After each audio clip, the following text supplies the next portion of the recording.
Hey, how's it going? Give me just a second to get Instagram going.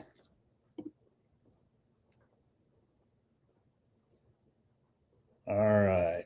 Looks like we are live on Facebook and Instagram and YouTube. So, first off, we have some weather here in Virginia, especially where Kayla's at. She's a little ways away from me. And I got Thor here. Say hi, Thor. Anyway, we've got some weather, makes little Thor nervous. But yeah, at Kayla's place, it knocked out her power. So that's why she's not here. So if power gets better where she's at, then she'll jump on. And if not, it'll just be me. So, and I'll have to kind of hop back and forth between the IG and everything else. So, yeah. We got a few of you in here. Dicky Foster CS, JMH. Let's see who we got on Instagram. Norio830, Third Coastal Constrictors, CGM, Celtic Reptiles, Gotcha Ball. Yeah, several on Instagram. Hey, y'all. All right. So, yeah, those of you that are just coming in, Kayla's power got knocked out. So, I'm doing the best that I can. And we'll just have to see what y'all got to talk about. Let's see.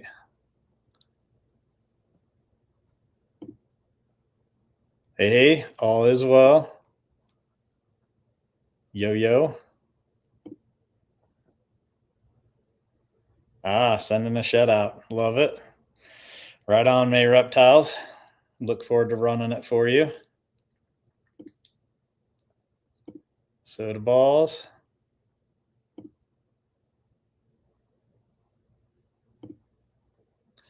Going well, Edge of Panic. Good to see you.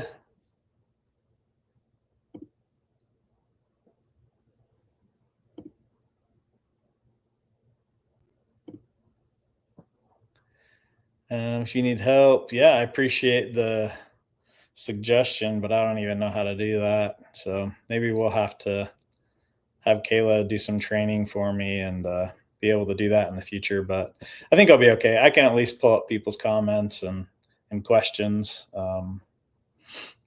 So yeah. Yes, Kayla's power is out.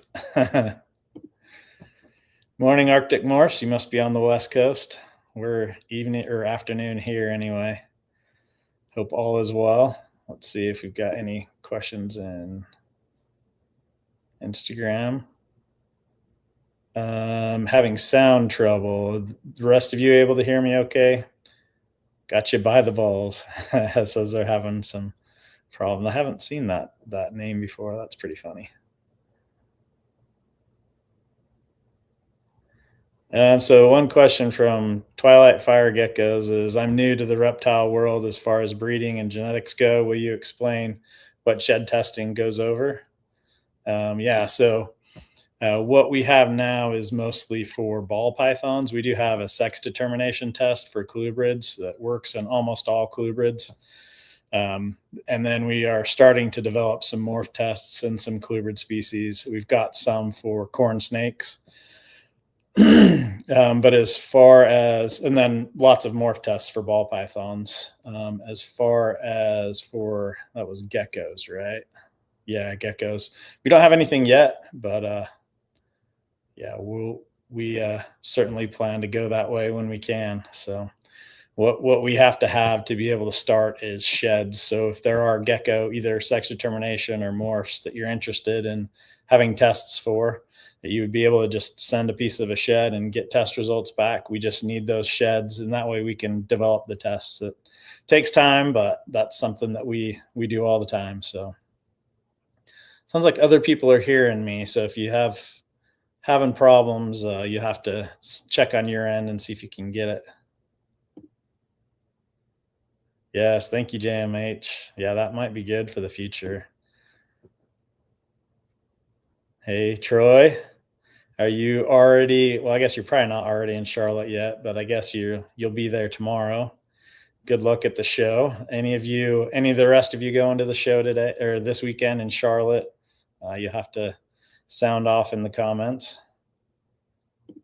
Arctic Morphs is in Alaska. Yeah, that's pretty west coast for sure. Very cold. Hopefully, starting to warm up for you, but I don't know. In April, it's probably still cold, huh?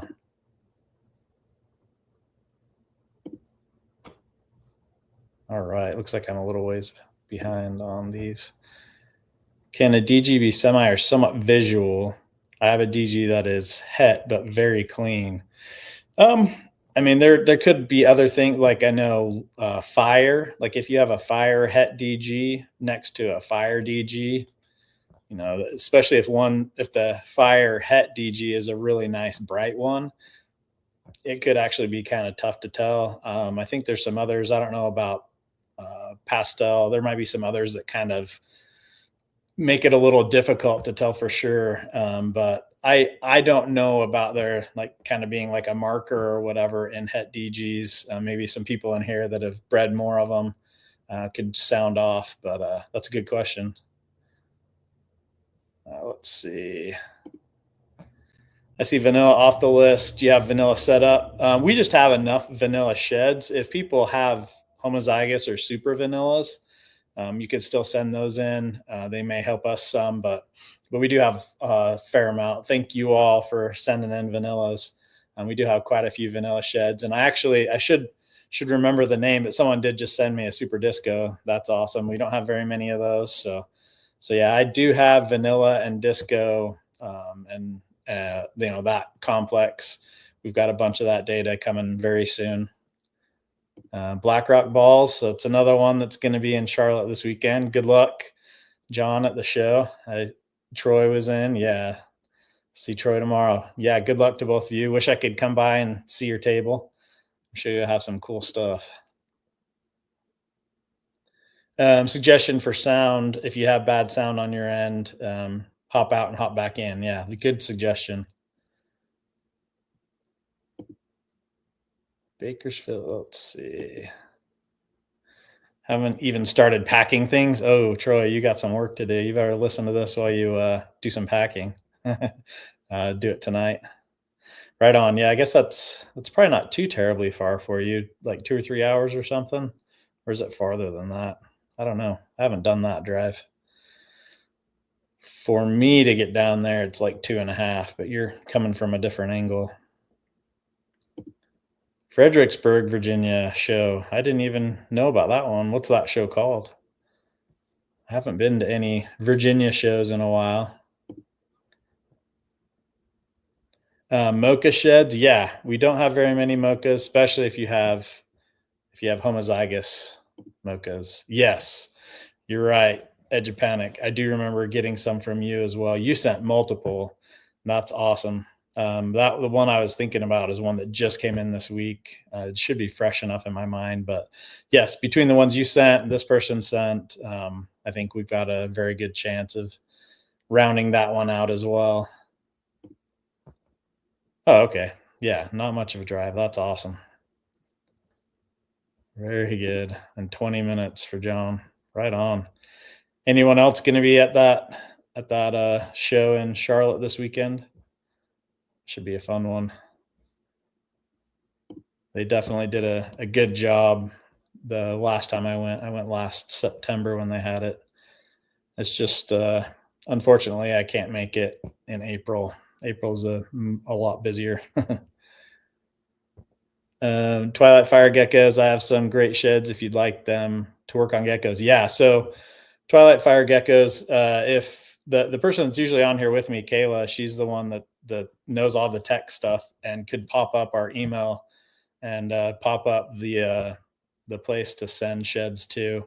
But if you just go to either our website or our Instagram or our Facebook, it's pretty easy to find the Help Us section, and we have that PO box in Virginia, and you can send any sheds there for new tests. So anything we don't have, just send it there, and we'll keep it here. And once we have enough for something, then we'll start working on it. So, all right. Purple Orchid Exotics on Instagram says, is there a test for special? Yes, not only do we have a test for special, but we have found there are at least two different lines of special. And so one is the kind of the one that most people have, the general special, that's the Baker line. But then there's also a NOCO special. NOCO is short for Northern Colorado reptiles. So that line of special does actually look a little different in combinations and in the super form, and it is a different mutation. It's in the same gene, but it is its own unique mutation, kind of like asphalt and gravel. They do look similar, a little different. They're mutations in the same gene, but they are their own mutations. That's the same with special and NOCO special. But yes, we can test for either one, Baker or for NOCO. If you're not sure what you have and you only want to pay for one test, then I would start with the Baker, because most people have Baker. But if you pay for one test, then the next one is a significant discount. I think it's $25 for the second test, 40 for the first, 25 for the second right now, if I remember right. So yeah, you can get tested for both. And there may even be a third. We haven't gotten completely to the bottom of that yet, but there's definitely at least Baker and NOCO for specials. All right. It's the North Virginia Reptile Show, Maryland Reptile Farm. Okay, cool. Yeah, I won't be able to make it this year, but if they do it multiple times during the year, I might be able to make it to another one, because that's, I don't know, probably like 4 hours away, something like that. So not too bad.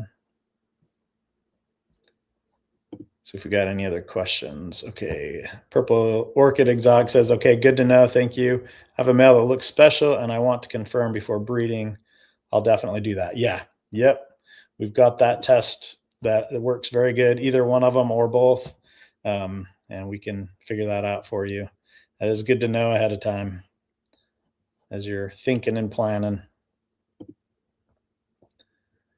Do we have any update on the additional lines of red stripe? That also, I know you all that have been watching have heard me say I've got a bunch of data coming any day. It's still coming. So the red stripe stuff is in that big batch of data. So essentially, whenever that lands, I'm probably not going to sleep for several days. There's a ton of information. We've got a lot of stuff. We've got a new way. The people that help us with the bioinformatics have a new way for us to analyze and map and all that kind of stuff. So there's a lot of new stuff that's all getting integrated this time. So it's taking a while. But theoretically, it should make things much faster. And so, yeah, we are very hopeful that that comes through soon, and we'll be able to have a whole bunch of tests get finished up, including red stripe, being able to, what we think, for those of you that didn't already know, we think that there may be another mutation for red stripe or something funky going on. We definitely know sometimes animals that clearly look red stripe don't test right. And that's what happened with yellow belly and with ultramel and with, several others, like with the specials. The NOCO special, those tested negative for red stripe, those tested negative for special. And then since we knew that there was definitely at least two different lines, we were able to develop a test for the other special line. So that's what we're trying to do with red stripe. We're still working on that, but hopefully, like I said, any day. I was talking with the person that's working on that today, and those new tools are still getting refined, and hopefully here soon I'll have a whole bunch of stuff, and then I might not be answering stuff as much, or when I come on here to do a video or a live, I might look half dead because I won't be sleeping, but I'll be happy. Have lots of stuff coming through. Yeah. So Troy has the same question. Yep, it's coming. Nothing yet, but the data is supposed to come through any day, and part of that is red stripe. So yeah, I'm a little behind. in the comments and questions. How long is my hair? All right. You all want to see this? That's how long it is now. Actually, uh, it's almost exactly 2 years ago was the last time I cut my hair. It was in April of 23. So yeah, it's getting long. Lots of hair. Let's see. All right, we got some more. Got you by the balls on Instagram says, I have been finding mahogany tough to determine in some combos. Is there a mahogany test yet? So not yet, but that is also one that we have data coming for. Mahogany, Stranger, Nyala, all three of those. We have a bunch of more data coming. So hopefully we'll be able to get that figured out. New York Powerball says, what do you think about the de-extinction of the dire wolf? Once again, those of you that came in a little late, show you my dire wolf. This is Thor. He's chilling with me because there's bad weather and he gets nervous. Yeah, actually, we are planning to do an episode and talk about dire wolf and Jurassic Park and all that kind of stuff. I actually, in my full-time job that I quit as I was transitioning over to doing RGI full-time, I did somatic cell nuclear transfer cloning, which is, how they were able to have these dire wolves be born. They put the embryos into female dogs that were the right size to be able to do that. So anyway, have experience with that. They did the editing to change the gray wolf genome to look to be more like the dire wolf genome. I did CRISPR edits in my full-time job. So yeah, I've got a lot of background, and we also will have a guest on, another genomics person that many of you probably will know, but I think it'll be a pretty fun episode that we'll do next week. So yeah, we'll talk a lot about dire wolves. Let's see. From Purple Orchid Exotics on IG, they aren't true dire wolves. They only altered 14 genes probably, of the gray wolf. The true dire wolves share no DNA with gray wolves at all, so it's a step for science, but not de-extinction. So yeah, good point, Purple Orchid Exotics, and we'll definitely talk about some of those specifics. Also Purple Orchid asked, does Blade have a test? We don't have a Blade test, so I don't know that we will, because it's a little fuzzy sometimes whether something's actually a blade or if it's just like a, something, that's reduced pattern or whatever. I think it would be difficult to get, and it seems like less people are breeding with or for that blade or super blade look. But maybe I'll be wrong. Maybe somebody will send in a bunch of stuff, and we'll start working on that. But let's see, Monarch update. No, that's still coming in the data that I'll get any day. so yeah, we're still working on Monarch. Not de-extinction though. Yeah, that's a great question, and we will talk about that on the show. I'm pretty sure we'll be able to have it go up Tuesday night. So you all that have been following this and want to get some reactions from a couple of scientists that have done similar work, we'll talk about that Tuesday night, have that for you. I think many of you, especially because both of us that will be talking on there are reptile breeders, boa and python breeders. I think you all will get a kick out of what we have to say. But yeah, that question of, is it really de-extinction? That's a good question. And some people think it is, some people think it isn't. So we'll talk about that. Actually created a new animal. There's definitely some good support for that.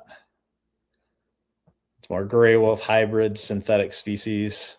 Yeah, we'll definitely talk about all that on Tuesday. Like I said, it kind of depends on who you talk to. I was watching one of the interviews with the CEO, and one of the first things he said was that their company started out with no scientists, and he's an entrepreneur. And so yeah, I think they're going about it with a very different mindset than a scientist would. Um, but I mean, it's interesting. It's some of the technology that they're using, whether they created all of it or they're using something other people have created. I don't know all the details. I'm going to have to read whatever I can find before Tuesday when we record. But yeah, it's interesting, fun to talk about. But yeah, obviously it's not the exact same genetically as a dire wolf. There's only some small changes that they're saying would make it be more like a dire wolf as far as how it would interact in its ecological system that it would be in. So we'll see. We'll talk about it. Let's see. Yeah, adjusted gray wolf. Yeah, I mean, genetically, that's definitely the case. You can make the case that some small genetic changes can make a huge difference in phenotype. So even though the code only changed a little, what that resulting animal looks like and how it interacts in its environment is changed drastically. But I mean, from a genetic standpoint, what you're saying is definitely true. It's a gray wolf with a few small changes, for sure. Yes, good comments. Yeah, agreed. It's fun to talk about, fun to think about, and some of that technology is cool. That the way they're able to do things, they're able to do somatic cell nuclear transfer from blood cells. That's pretty cool. Um, Sounds like some of the editing they're doing is very specific and cutting edge, state of the art kind of stuff, which is cool. A little more precise and less likely to cause problems than the CRISPR edits that I did in my old job. It sounds like they've got better, more high precision stuff going. So yeah, it'll be interesting. That's the belief. Direwolves aren't directly related to gray wolves, but DNA and evidence can still arise, prove genetic crossover at some point. Um, I did not hear them make that argument, but that may be part of what they're saying. But yeah, there was some talk in academics, what was closest related, and the previous publication did not say gray wolf. They picked something else.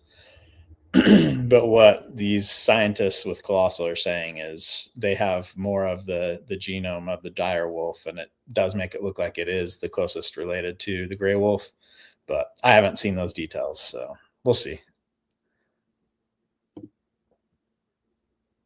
Jurassic Park tickets, yeah, that would be awesome. Somebody was telling me it scared them because this might make it so Jurassic Park could be real.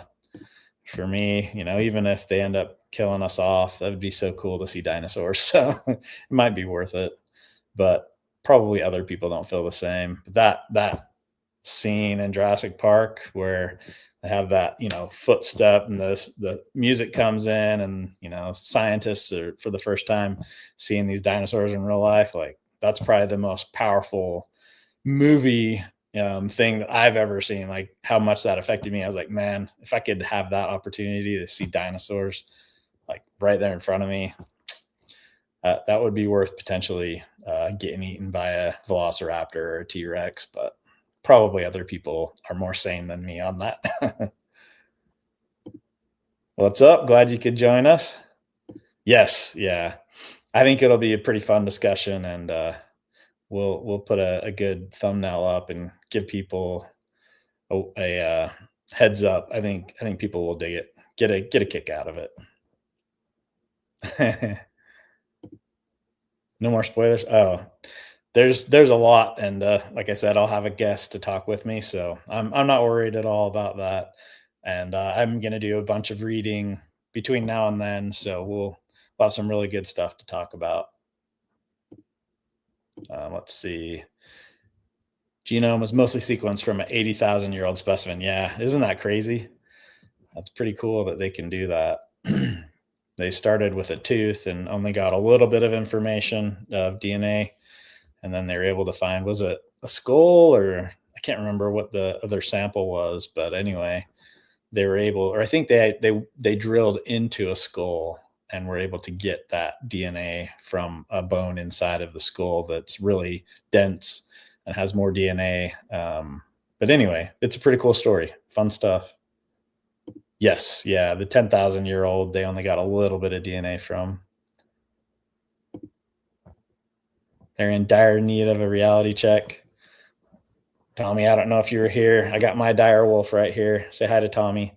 Tommy trains dogs, so you have to train Thor to not be so scared of everything. He has the most ironic name ever. He is not tough. Woolly mammoths, yeah, so they're definitely working on that. I know on IG someone was asking about woolly mammoths too. New York Powerballs, he says Asian elephant and the woolly mammoth are very similar. They could be done if amazing. Yeah, I mean that's something they're definitely working on.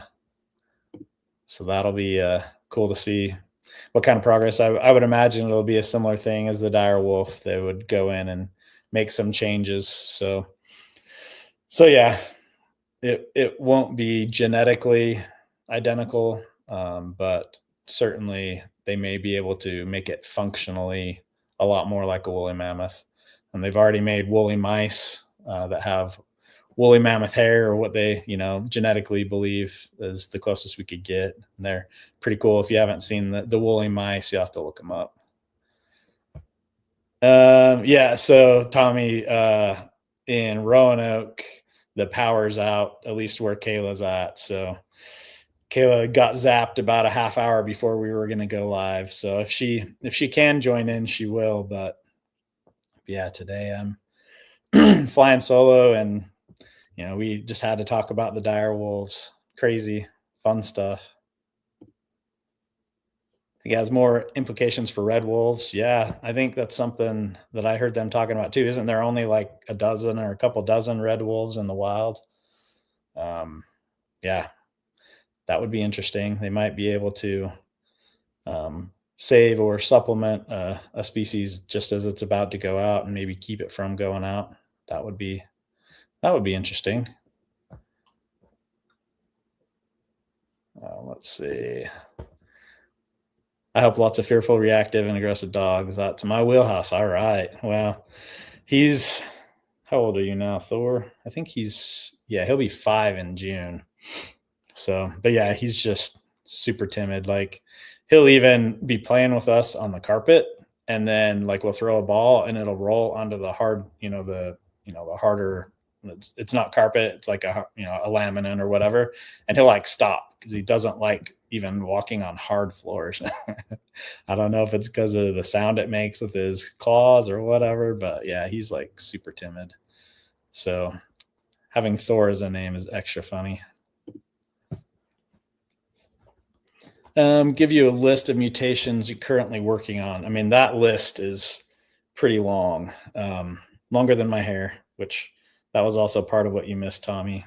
Troy was asking how long my hair was. It's been 2 years since I cut it, so it's getting there. Yeah, it's a pretty long list. I would say there's probably 25 that I have data coming back from. A lot of them we've already talked about here, and then ones we've been working on for a while. Some that maybe we haven't talked about before would be like furrow, shadow. We've got mocha and honey stuff going. There's a new blue-eyed Lucy mutation that nobody knew existed until we had some blue-eyed Lucy samples come in to be tested for the blue-eyed Lucy panel, and they tested incorrectly. They're obviously blue-eyed Lucies, but they tested out as only being like Mojave or lesser or whatever, and nothing else. And we've been able to design a test for that new blue-eyed Lucy mutation. So that's coming soon. We'll have a cool episode on that once we get that finalized and kind of know some of the background. So that's fun stuff. But yeah, a lot of them are ones that we've talked about many times that we're still working on, like paint and, confusion. And I don't know, there's lots of them that are coming. hopefully they're stockpiling DNA from endangered species that can be recovered when humans stop destroying habitat. If humans ever stop destroying habitat, probably more likely that a asteroid comes and knocks out a bunch of the humans, and then the habitat grows back. But I don't know. As you they talk about in Jurassic Park, life finds a way. But anyway, yeah, I think that is part of that. The CEO, one of the things I was watching with him, he was saying that's something they're talking to the federal government to get funding to bank back high quality whole genomes of as many species as they can. Not only to help if there's in danger or threatened in the future, but also if whatever we want to bring back is most closely related to something that's still here, but we don't have a genome for it, then they've got to get that sample and do that work. So if we already have everything that's here now banked and publicly available, it also helps researchers. It helps people like us that want to design tests for color and pattern mutations, because then we would already have something.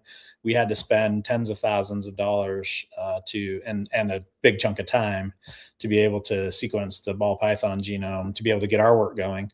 So yeah, definitely stockpiling the sequences for high quality whole genome sequences for various species will be helpful in a lot of different ways. And sounds like the way they want to go about that, obviously a lot of what they've done is private money from Peter Jackson and Tom Brady and stuff like that, but they are talking about using federal funding to be able to do this essentially banking high quality whole genome so that everybody has access to it and lots of science can be done on that information. So yeah, very cool.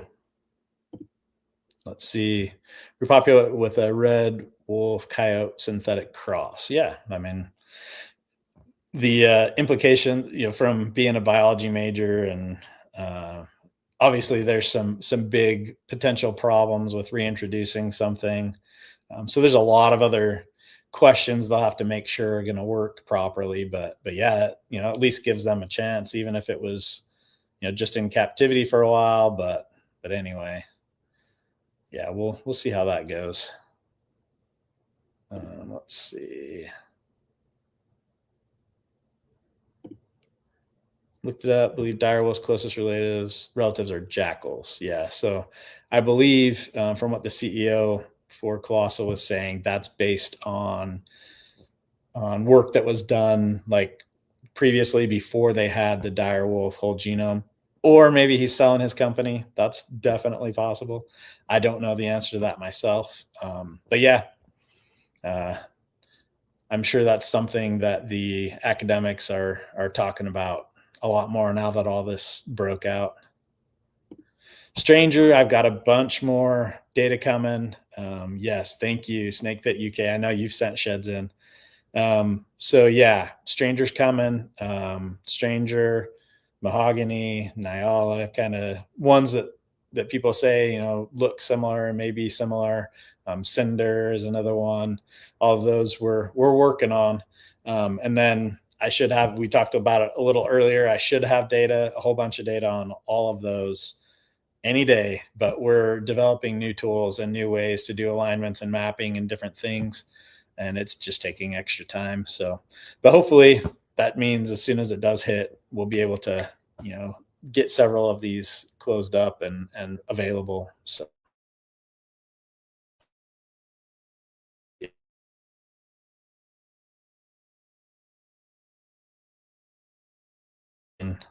y'all still there? Okay. Sorry. I went blank for a second there. I just want to know, when we're bringing Neanderthals back, I would imagine some people would say that they've never left. There's a few of us that kind of seem like Neanderthals, right? Yeah, that would be interesting, even if it was just like, I don't know. Obviously, from a ethical standpoint, we can't really bring them back just to see what it would be like. That wouldn't be very nice. But it would be very interesting to be able to see how they learn and interact, and what all would be different. But yeah, the ethical part of that probably would be hard to overcome. The earth abides. Yeah, I mean, the Earth's gone through a lot of different things, and it is what it is now. And yeah, we'll see. It's been here a lot longer than we have, that's for sure. Wasn't that part of one of the Aliens movies, the drawers of DNA samples? I don't know. Yeah, other people know. I've seen parts of the Alien movies, but I don't think I've seen a full one all the way through. It's like I see parts when it's on TV, so I don't know for sure about that.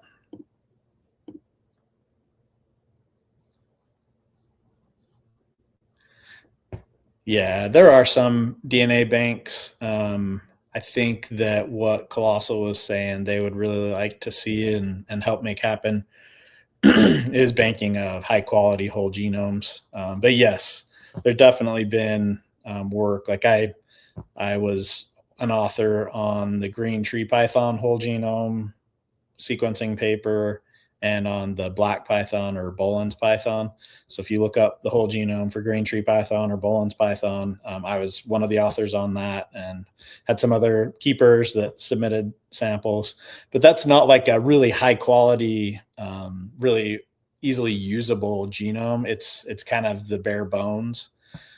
So a lot of the time, especially in reptiles, if we want to do work, let's say we want to do a bunch of BOA testing, we want to develop tests. Well, we go and look and see, oh, the closest relative to like the common BOA is not all that close. And the genome that they have is not high quality.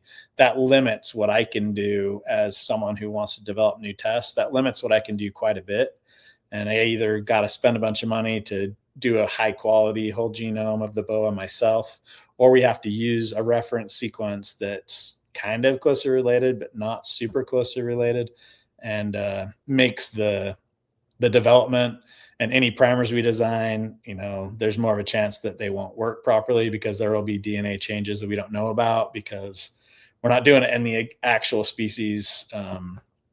We don't have the sequence from the actual species that we're trying to do that work in. And so there will be changes that we don't know about.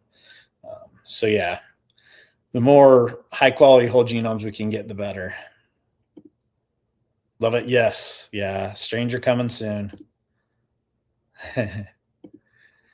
What's the likelihood of species that is brought back from extinction being able to reproduce normally, or would there likely need to be some help from scientists' labs? So, in the specific case of this dire wolf, supposed or purported dire wolf, this genetically changed gray wolf, I have not read where the changes are that they made. From what they've talked about, it sounds like size and the fur, things like that. So if that's all they changed, I wouldn't expect it to affect its ability to reproduce, just like a gray wolf would, because those genes likely weren't altered. But I don't know that. Obviously, what they're doing is something that's never been done before, quite like this. So we'll see. But yeah, my guess is they would breed just fine, and you would have those if you bred them. Right now, they have that I've read about. They have three, two males and a female. So those two males are actually clones of each other. So they have essentially the exact same DNA. And then the female, I don't know how related she is to them. Usually what we would do in my past job when we were creating cell lines to clone with, we would try to get as unrelated as we could. So I would assume they got a gray wolf, a male cell line. And when they picked a female cell line, they picked one that was very unrelated as they could get to the male line they had. But I don't know that. They might say it in the publication, which I will be reading before Tuesday. But yeah, I would imagine that's something that they will do and that it'll work just fine. But you never know till you try, Sometimes you change something, you think you know what the effects will be from that, but sometimes you get surprised and maybe you'll break something that you didn't even know you were going to affect. So let's see. We've got some from Instagram too. Got Got you by the balls on Instagram says, bring back the thylacine. William Defoe killed the last one. Yeah, so they are specifically working on thylacine. That was pretty interesting hearing how they found the thylacine samples to be able to get the DNA. That was pretty cool. Ended up pulling out a box and didn't know it just said thylacine on it, and it was like a full skull in there. That's crazy. Purple orchid exotics testing for genetic conditions would be amazing. Yeah, so we do have some samples for corn snakes for stargazer. So that's the first one that we have started doing some work on. We don't have very many samples, but yeah, if there's any reptile diseases or conditions that are inherited that are simple recessive or dominant or incomplete dominant traits that we can design a test for, we'd be happy to do that. Purple Orchid Exotics on IG also asking, are there possibilities of sequencing things possibly genetic like kinking? So what I would say about kinking in ball pythons and in reptiles in general, there seems to be a pretty big component that has to do with the environment. So if you have like incubation temperatures too high or too low, or like in a live bear, if the female is choosing to be in like the hottest spot or the coldest spot, like a lot of the time where you get kinking, there's something to do with that. But there certainly are genetic mutations that seem to make it more likely that you'll get kinking in ball pythons. That's like the black pastel or the not candy. What's the one that's similar to ultramel? I don't know why I'm blanking on that, but anyway, that one also, there's a lot more likelihood you would have babies with kinking. So there certainly is some truth to there being a genetic component that increases your chances of having kinking. But for us to be able to design a test, that would be a lot harder for us to find. So something where we know if there's two copies that we'll know for sure, like a pied. Like if it's a pied, it's very easy to tell. And so when we take a sample and we say this is a pied, then yeah, caramel. There you go. I don't know why I couldn't think of it. Thanks, Claremore. Yes, and Patricia also. My mind was blank. I couldn't think of it. Thank you. Yes. So anyway, sorry, I'm probably cutting short. Remind me what I was talking about if I was in the middle of something y'all want to hear. Greetings from Portugal. Awesome. Just like in comp coding, a few minor changes is usually not going to affect things majorly, but every once in a while, yes, exactly. Every once in a while, it can break everything.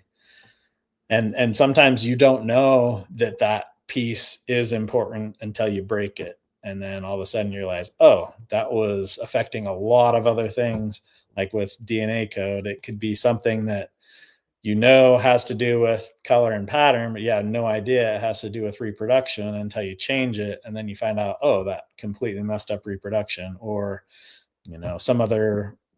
something else it has that prevents disease, or, a lot of different things that, and maybe in a mouse, you can make that change and it doesn't hurt the mouse. But when you make it in a reptile, it does, there's very few genes that only do one thing. Most genes will make a protein that has several functions, and sometimes you don't know until you break something. Yeah, super black pastels definitely increase the odds of kinking.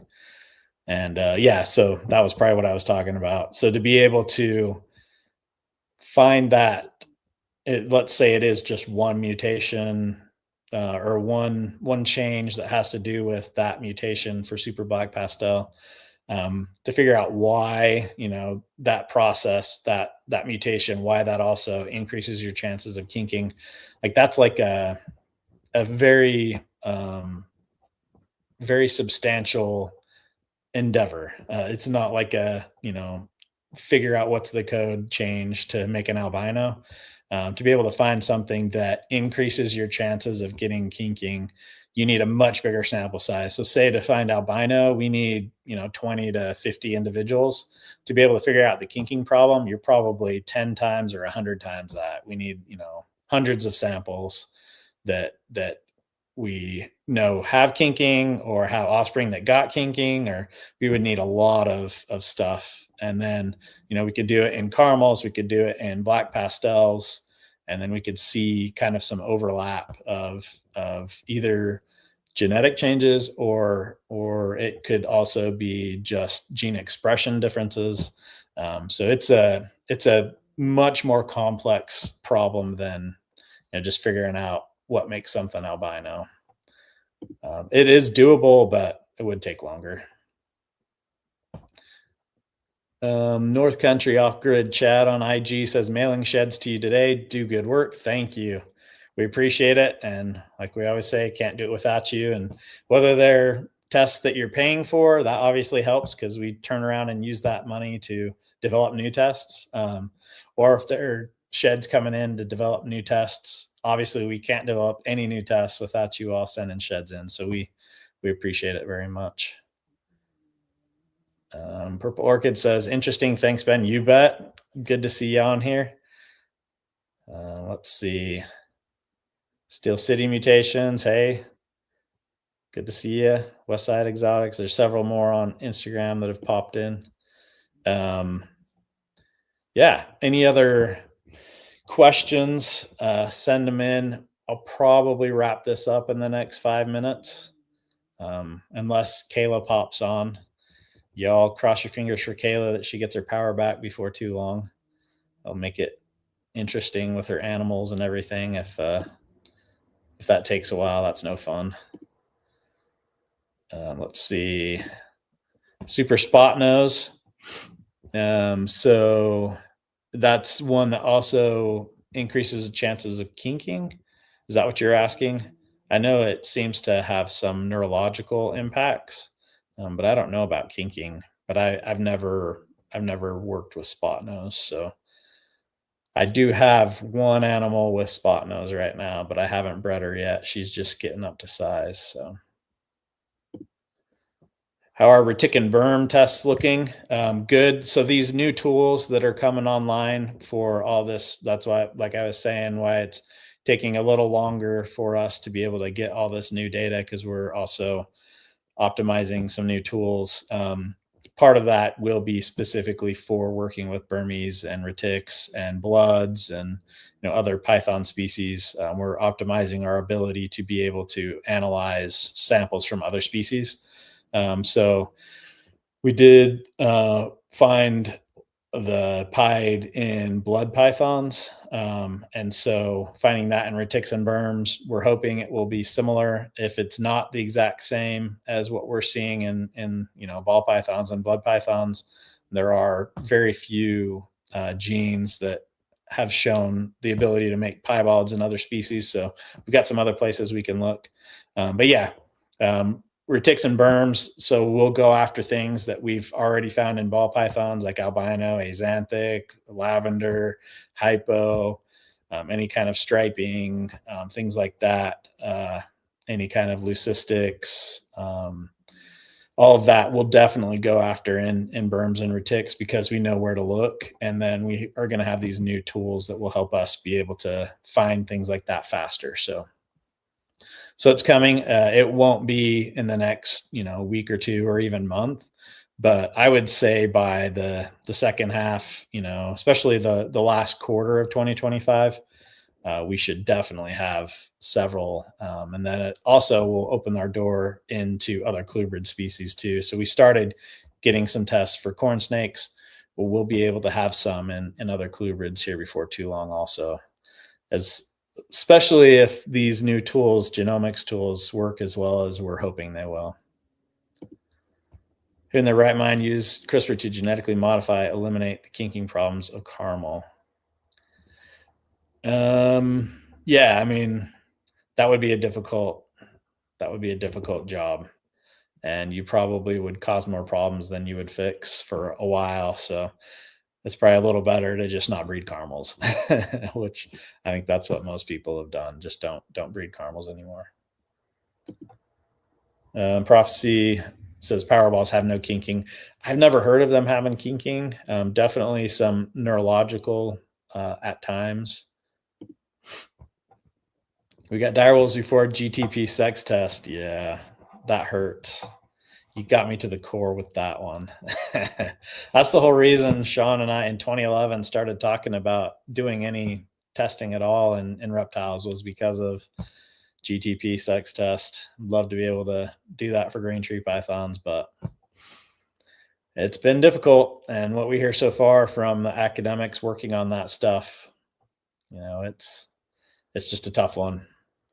And I'm still optimistic we'll figure it out, but it's to have that as the one that was, our main goal. It's good that we're able to move past and realize that we needed to start with lower hanging fruit than that. And I'm very glad, because that's turned out to be extremely difficult. But hopefully a publication or something will come out and we'll make it so it'll be much, much more doable. Daryl's back to life after 12,000 years. Hooray for CRISPR. Yeah. Like we said, we'll talk about it on Tuesday. We'll see. It's definitely cool and interesting. Whether they actually brought back dire wolves, it depends on what your definition of what a dire wolf is. So we'll hit that Thursday night or Tuesday night, this next Tuesday, quite a bit. Shots fired, indeed. You know how to hurt. You've been watching our show enough. If you bring up green tree python sex testing for me or Sean, we've wanted that for a long time. Yeah. I'll check on IG real quick here. The Noodle Group, I know they're going to be at Charlotte. Good luck at Charlotte, Noodle Group. Yeah, sample size would grow drastically to find common denominator markers would be a daunting task across a multitude of genetic samples. Yeah, it would be a chore, but certainly doable. Just someone would have to make it happen.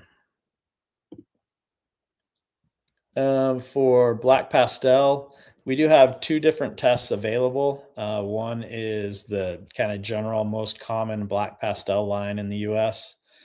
So we just call that the black pastel test. And then we do have a Barnhart black pastel test. And so you can do either or both of those when you're paying for samples.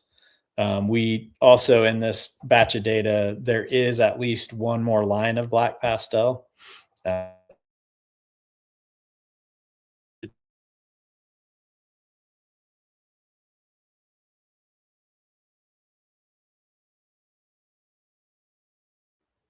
Sorry, I froze for a second there. Hopefully I'm back.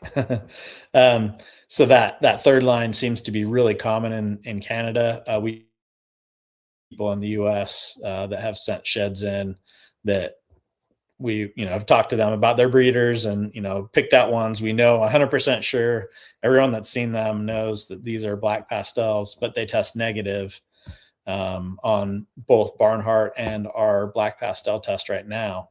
So those are valuable. Once again, we don't learn these things until after you all, give us feedback. So now we know there's at least a third line. There could be more. We may develop a third test and find out, there's still some that it doesn't work for. But yeah, there's definitely at least three different lines. Two of them we can test for. The third one, we have a bunch of data coming. Hopefully we'll be able to get there here pretty quick. So yeah, well, thank you all for the questions. Looks like they're kind of winding down. Thanks for joining. We'll have to tell Kayla we missed her. She would have been able to pop up pictures and all kinds of cool things and email address and PO box to send sheds to. She's a wizard. She's very good at that stuff. Let's see. Yeah, so Soda Balls has one of those. So yes, those we are definitely working on. And thank you to all of you that have talked to us about it, whether it's with Red Stripe or with Black Pastel, or like I was talking about earlier, the Blue Eyed Lucy. the blue-eyed Lucy's, there's two of them, two or three now, but anyway, that didn't test correctly. And now we found that other mutation that does cause a blue-eyed Lucy mutation, or a blue-eyed Lucy phenotype that nobody knew about before. Same with special and NOCO special. We don't know unless you all, give us feedback, and then we can jump in and develop another test. So yeah, there's definitely at least two different lines of special. We have a test for the Baker line, and we have a test for the NOCO line. So they're two separate tests we have available. And then TCR, or Twin City Reptiles, have a special, and the homozygous ones, I would say, look more Baker than NOCO to me. But we're still working on figuring out for sure if TCR is one or the other, or if it's its own thing. There's some things that have made that a little more complicated to figure out than with the NOCO line. The NOCO line was pretty quick and easy, but yeah. Let's see. Yeah, that'd be nice if one of the BP lines didn't have the kinking in the super. I guess that's possible. We'll have to see. Yes. So I did see what Bob Vu was talking about. So we'll answer this question, and then I'll sign off. But this is a good one, and we did talk about this a little bit in his Discord. So he did have a visual. Is either his or I think it was his, if I remember right. That's a visual, very obviously a visual DG, but it tests as a het. And he had it tested both by us and by Charlie, and both of us see it as a het. So this is the third instance that we know of where this has happened, where it's very clearly a visual desert ghost, but it tests as a het. So we have traced it, and it looks like the Mario mutation in ball pythons. Some of them were het for desert ghost. Some, or maybe all, I don't know, early on. But anyway, so if you have desert ghosts that are from that Mario line, it is possible you have a mutation for desert ghost that's not identical to the one we can test for. Everyone can test, any of the testing companies. This new one, and we kind of joked about calling it the Luigi line of DG since it came from Mario. So it seems like it was just tied to Mario.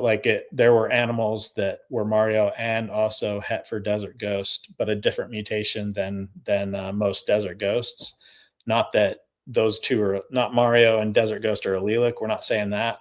We're just saying an animal early on happened to be a Mario and be het for desert ghost at least.